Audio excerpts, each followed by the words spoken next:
In today's video, I'm going to teach you a comprehensive guide using Google. We're about to delve into a process that will make your online tasks smoother and more efficient.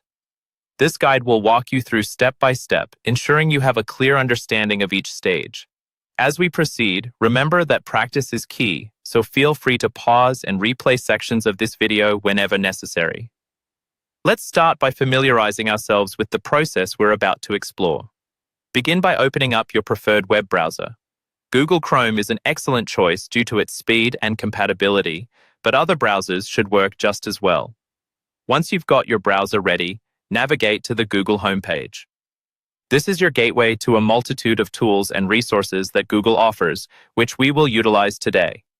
To access the specific functions we need, type in Google Forms in the search bar and press Enter. The first link should take you directly to the Google Forms homepage. If you're not already logged into your Google account, this is a good time to do so.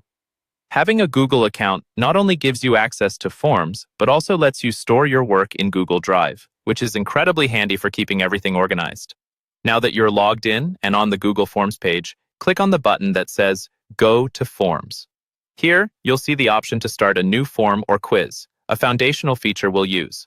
Select the option that best suits your needs. If this is your first time creating a form, I recommend starting with a blank template, as it provides maximum flexibility for customization. As you enter the form editor, take a moment to explore the interface. On the upper part of the screen, you'll find settings for naming your form and inputting a description. It's always a good practice to give a clear and descriptive title that reflects the form's purpose.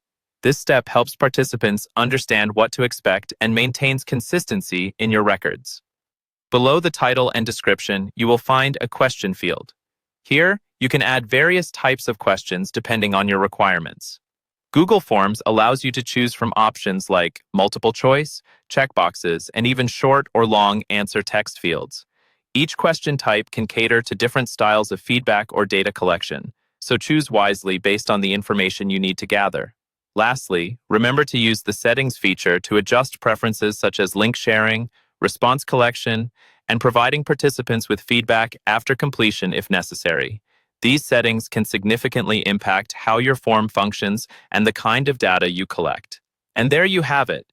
You've now gone through the essentials of crafting a simple yet effective form with Google.